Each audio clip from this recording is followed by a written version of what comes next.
Good morning.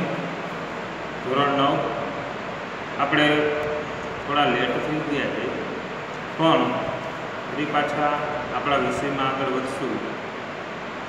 હવે તમે લોકોએ આમ તો એક્ઝામ આપી, કોર્સલક્ષી આપણે પરીક્ષામાં પૂછેલું પણ ખરું, પણ ફરી આજે એ જ મુદ્દાને લઈને આપણે આગળ વધવાનું થાય છે। तो मित्रों, एग्जामनी अंदर तमने खबर है આપણે कहानी पूछी थी, खास करीने गद्य विभाग आपणो खूब मजबूत हतो। त्यार पछी आपणे पेरेग्राफमांथी प्रश्नोना आंसर हता अने निबंध हतो। ग्रामरमां पण आपणे आपणी रीते ज आगळ वध्या हता। त्यारबाद कोर्स, तो कोर्स ने ध्यान में लई मित्रों, तो छेल्ले आपणे महाकवि कालिदास के जे नरपद 12 हथे लख्यो हतो ए जोयो हतो। तो आपणे आज फरी पाछा अहींयाथी आगळ वधवानुं छे अने आपणा कोर्स ने आगळ वधारवानो छे। पण ए पहेला हूँ तमने वात करी दऊं कि एनी पहला आपणे पाठ जोयो तो अंधेरी नगरी। अंधेरी नगरी टके शेर खाजा टके शेर भाजी। त्यार पछी आपणे जोयो तो महाकवि कालिदास। हवे आजे आपणे ग्रामर, जेमां वाक्य तथा वाक्यना प्रकारने आपणे जोवाना छे। तो ग्रामरनी वात करी मित्रों, तो सौ पहला वाक्य विचार, આપણે વાક્ય વિચારને જોવા જોઈએ। હવે વાક્ય વિચારની વાત કરી તો शब्दों का एक ऐसा व्यवस्थित सार्थक समूह जो किसी विचार या भाव को पूर्णतः व्यक्त कर सकता है, वो वाक्य कहलाता है। वाक्य किसे कहते हैं? सबसे पहले हमारे सामने प्रश्न है, वाक्य किसे कहते हैं? कि शब्दों का एक ऐसा व्यवस्थित, एक सार्थक समूह जो किसी विचार या भाव को पूर्णतः व्यक्त कर सकता है, उसे हम वाक्य कहते हैं। एक उदाहरण देखें हम कि भारत की संस्कृति अत्यंत प्राचीन संस्कृति है। इस वाक्य को आपने पढ़ा, क्या वाक्य में बोला कि भारत की संस्कृति एक अत्यंत प्राचीन संस्कृति है। अब इस वाक्य में प्रयुक्त सभी शब्द यानी कि पद अर्थवान यानी सार्थक है। इस वाक्य में सभी पद अर्थवान है और सार्थक है, एवं व्यवस्थित शब्दों का यह समूह किसी विचार को प्रकट कर रहा है। अब हम वाक्य की सार्थकता, योग्यता, आकांक्षा, निकटता, पदक्रम और अनन्वय देखेंगे। वाक्य के प्रमुख तत्व है ये सब। वाक्य के प्रमुख तत्व कौन कौन से हैं? तो कि पहला सार्थकता, दूसरा योग्यता, तीसरा आकांक्षा, चौथा निकटता, पांचवा पदक्रम, छठा अनन्वय। इन सब 6 तत्वों से पूरा वाक्य कहलाता है। इन 6 तत्वों से पूरा वाक्य बनता है। तो वाक्य के प्रमुख तत्व में हम सबसे पहला प्रमुख तत्व सार्थकता देखेंगे। तो सार्थकता की बात करें तो सार्थकता से अभिप्राय, वाक्य में सार्थकता से क्या है? अभिप्राय है। कैसा अभिप्राय है? कि भाई वाक्य में प्रयुक्त शब्दों का अर्थवान होना, वाक्य में प्रयुक्त शब्दों का अर्थवान होना, ये सार्थक साथे अभिप्राय है। वाक्य में केवल सार्थक शब्दों का ही प्रयोग किया जाता है। वाक्य में किसका प्रयोग किया जाता है? कि वाक्य में केवल सार्थकता का ही प्रयोग किया जाता है, पर कभी कभी निरर्थक शब्दों का प्रयोग भी विशेष संदर्भ में सार्थक बन जाता है। कभी कभी निरर्थक शब्दों का प्रयोग भी विशेष संदर्भ में सार्थक बन जाता है। जैसे मैं आपको अभी एक वाक्य बताऊंगा, मैं आपको अभी एक वाक्य कहूँगा, उस वाक्य में आप देख सकते हैं कि कैसे सार्थक तत्व का हमने प्रयोग किया है। तो वाक्य की बात मैं आपको करूँ तो सबसे पहले वाक्य को जरा ध्यान से पढ़ना, गौर से पढ़ना, बाद में आपको वाक्य में पता चले जाएगा कि सार्थकता कौन है। कुछ पानी पानी पीकर जाना, कुछ पानी पानी पीकर जाना, पहला वाक्य। अब दूसरा वाक्य, मेरे सामने ज़्यादा चू चप्पड़ करने की कोशिश मत करना, मेरे सामने ज़्यादा चू चप्पड़ करने की कोशिश मत करना। अब उपर्युक्त दोनों वाक्यों को आपने पढ़ा, तो दोनों वाक्यों में, पहले वाक्य में पानी पानी, दूसरे वाक्य में चू चप्पड़, निरर्थक होते हुए भी सार्थक की तरह प्रयुक्त किए गए हैं। दोनों वाक्यों में पानी पानी और चू चप्पड़ दोनों निरर्थक शब्द है, लेकिन उसको भी सार्थक की तरह प्रयुक्त किए गए हैं। तो सार्थकता मैंने आपसे पहले बताया कि सार्थकता से अभिप्राय है और वाक्य में प्रयुक्त शब्दों का अर्थवान है। तो दूसरा तत्व हम देखेंगे योग्यता का। दूसरा तत्व योग्यता का हम देखेंगे। हमने पहला तत्व सार्थकता को देखा, तो दूसरे तत्व की अब हम बात करेंगे योग्यता। योग्यता यानी कि हमें खुद को साबित करनी पड़ती है। योग्यता से ही सब कुछ जायज़ है, तो हम योग्यता को साबित करेंगे। बाद में हम अगले तत्वों पे चलेंगे। पहला तत्व हमने देखा सार्थकता वाक्य का, अब दूसरा है योग्यता। तो योग्यता की बात करें हम, तो उसमें वाक्य के यानी कि वाक्य में जिन शब्दों का प्रयोग किया जा रहा है उनमें अर्थ प्रदान करने की योग्यता या सामर्थ्य होनी चाहिए। वाक्य में जिन शब्दों की प्रयोग करते हैं हम, वाक्य में मान लो कोई भी शब्द हो, उनका हम प्रयोग करते हैं, तो उनमें अर्थ प्रदान करने की योग्यता या सामर्थ्य होनी चाहिए। जैसे उसमें भी मैं आपको दो उदाहरण दूंगा, उससे आपको पता चलेगा।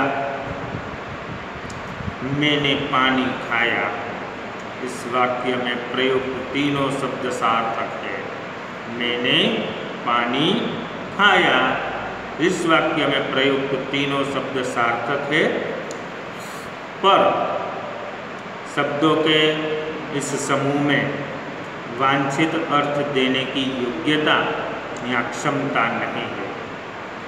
जबकि मैंने पानी पिया, इस वाक्य को आप पढ़ें, मैंने पानी पिया, इस वाक्य में अर्थ प्रदान करने की योग्यता है, अतः यह वाक्य है। मैंने पानी खाया, ये वाक्य नहीं।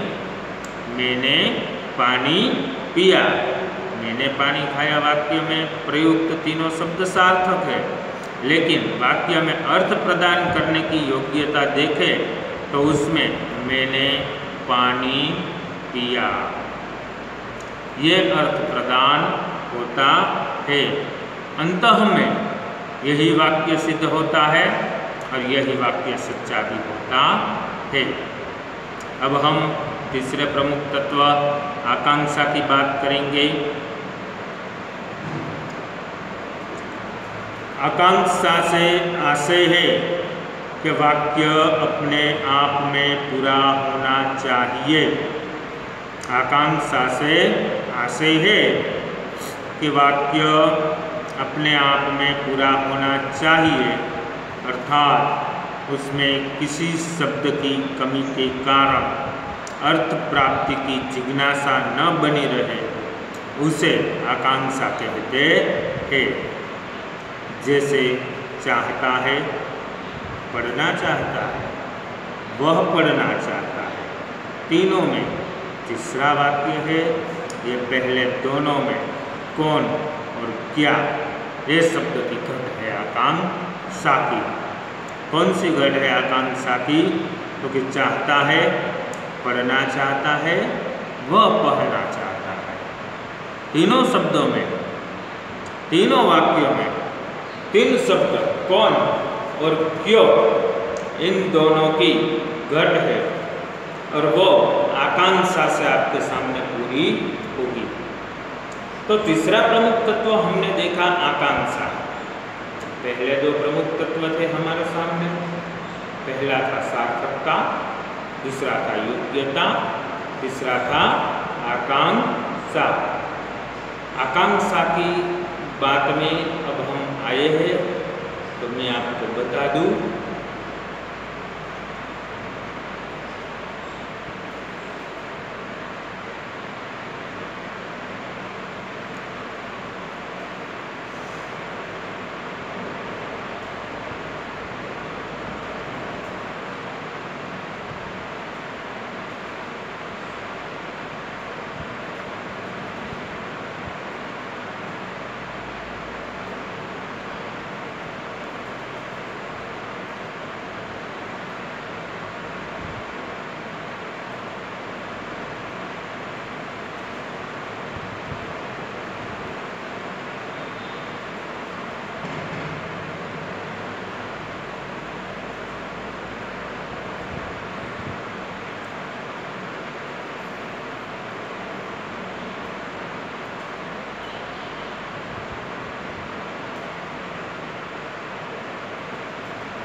अब हम निकटता की बात करेंगे।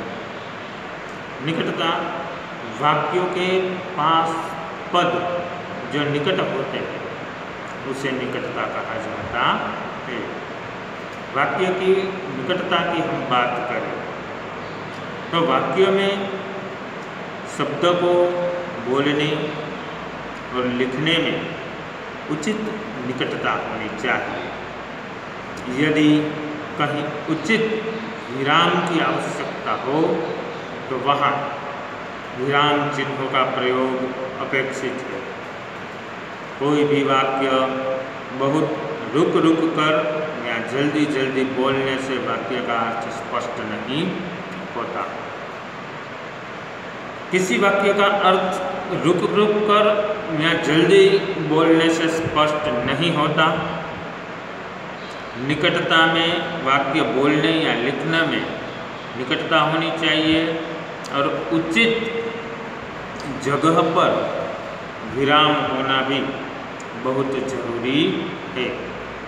अगर उचित जगह पर विराम आएगा तो हमें विराम चिन्ह की आवश्यकता होगी। हम विराम चिन्हों का योग्य प्रयोग अपेक्षित रीत से करेंगे, लेकिन किसी वाक्य को हम रुक रुक कर नहीं बोल सकते। अब हम पांचवें प्रमुख तत्व पदक्रम की बात करेंगे। पदक्रम, पद जो वाक्य में एक शब्द होता है उसे पद कहते हैं। उस पदक्रम की बात करें तो पदक्रम वाक्य का अर्थ तभी स्पष्ट होता है। वाक्य का अर्थ कब स्पष्ट होता है? मान लो कि आपने किसी भी वाक्य को पढ़ना है, मान लो आपने किसी वाक्य को पढ़ लिया, लेकिन वाक्य का अर्थ आप कैसे स्पष्ट करेंगे? वाक्य का कुछ मीनिंग यानी कि अर्थ तो निकलना चाहिए ना।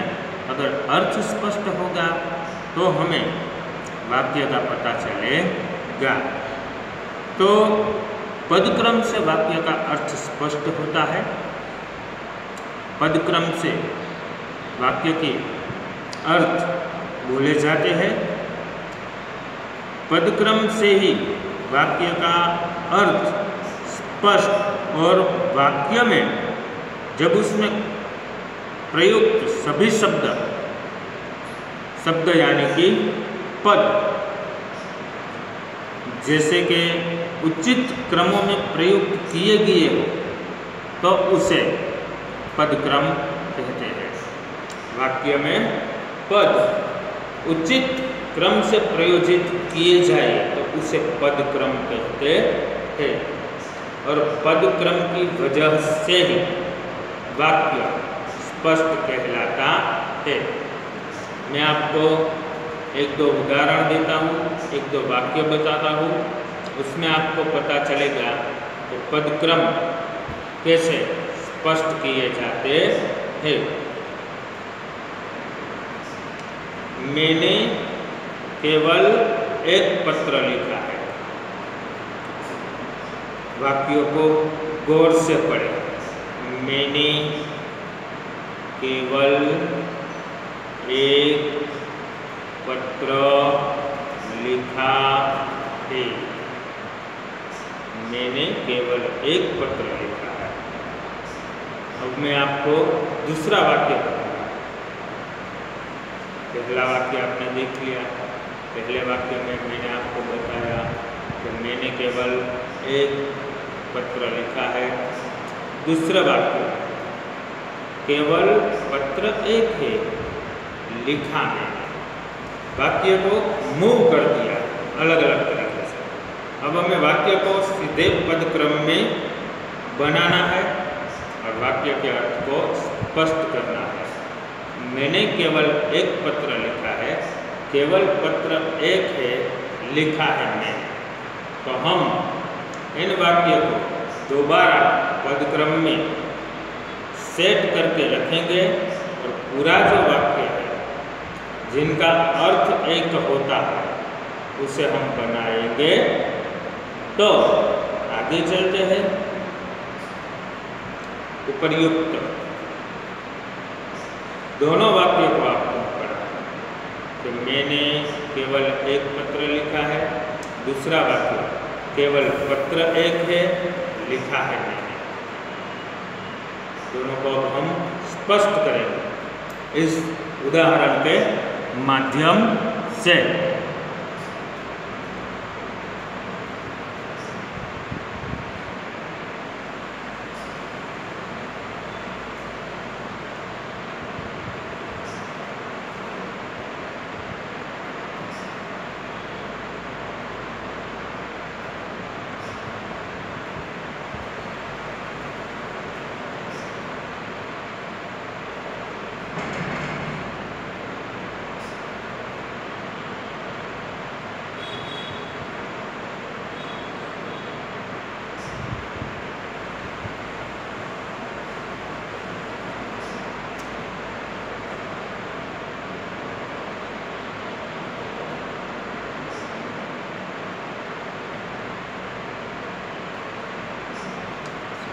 उपर्युक्त दोनों वाक्यों में एक जैसे शब्दों का प्रयोग किया गया है।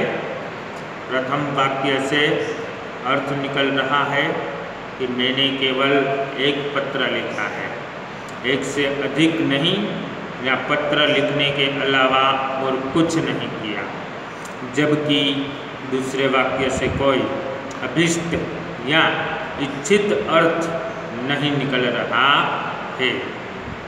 तो आपको इतना जरूर पता चलना चाहिए कि दोनों वाक्य में एक जैसे शब्द है। मैंने केवल एक पत्र लिखा है, केवल पत्र एक है, लिखा है मैंने। जो प्रथम वाक्य से अर्थ निकल रहा है कि मैंने केवल एक पत्र लिखा है, एक से अधिक या पत्र लिखने के अलावा और कुछ मैंने नहीं किया है। जबकि दूसरे वाक्य से कोई अभीष्ट या इच्छित अर्थ नहीं निकल रहा है। अब हम लास्ट छेले वाक्य का प्रमुख तत्व है, छठा तत्व अन्वय। उस अन्वय तत्व की बात करेंगे। हमने सार्थकता, योग्यता, आकांक्षा, निकटता, पदक्रम तो देख लिया। अब छठा अन्वय है। अब अन्वय का अर्थ मेल, शब्दों का मेल करवाना, उसे अन्वय कहते हैं। अन्वय का अर्थ होता है मेल। दो शब्द यानी कि दो पद का जो मेल कराते हैं, हम दोनों पद को वाक्य में हम एक तरह से रखते हैं, उसे हम अन्वय कहते हैं। और हमारी भाषा में उसे शब्दों का मेल कहते हैं। यानी अन्वय का अर्थ है मेल। वाक्य में प्रयुक्त किए जाने वाले शब्दों में एक कर्ता होता है, एक कर्म होता है, वचन होता है, कारक होता है, क्रिया होता है और आदि में उपर्युक्त मेल होना चाहिए। अन्यथा वह वाक्य शुद्ध नहीं कहलाएगा। जैसे हम खाना खाता हूँ, वाक्य को गौर से पढ़िए। हम खाना खाता हूँ, वाक्य में क्रिया का कर्ता से मेल नहीं है। हम खाना खाता हूँ, इस वाक्य में क्रिया का कर्ता से कोई मेल नहीं है। मेल होना अन्वय होना, जैसे कर्ता, कर्म, वचन, कारक और क्रिया आदि का मेल होता है। सबका मेल बनकर ही पूरा वाक्य एक विस्तार से तैयार किया जाता है। तो हम खाना खाता हूँ, वाक्य में क्रिया का कर्ता से मेल नहीं है। हम कर्ता के साथ खाते हैं का प्रयोग होना चाहिए। हम खाना खाना चाहते हैं, हम खाना खाता हूँ, ऐसा चलेगा नहीं। तो मित्रों, हमने वाक्य यानी कि विचार वाक्य, वाक्य का मेल, वाक्य के प्रमुख तत्व सभी को देखा। यहाँ से हम हमारे लेक्चर में आगे नहीं बढ़ेंगे। आज हमें बस वाक्य के प्रमुख तत्व ही जानने थे, जो उदाहरण समेत मैंने आपको समझाया है। कल अगले लेक्चर में मैं आपको वाक्य के घटक समझाऊंगा। वाक्य के घटक में उद्देश्य वाक्य का विधेय दोनों को हम देखेंगे। बाद में कर्ता उद्देश्य में आता है, कर्ता का विस्तार उद्देश्य में आता है, और विधेय में क्रिया का विस्तार, कर्म और कर्म का विस्तार आता है। तो इस तरह हम अलग अलग घटकों से अपने वाक्य तैयार करेंगे और अर्थ के आधार पर वाक्य के प्रकार हम नक्की करेंगे। यानी कि विधानवाचक वाक्य, निषेधवाचक वाक्य, प्रश्नवाचक वाक्य, विस्मयादिवाचक वाक्य, इच्छावाचक वाक्य, संदेहवाचक वाक्य, संकेतवाचक वाक्य, अज्ञावाचक विधिवाक्य, सभी वाक्य को तैयार करके हम आगे बढ़ेंगे।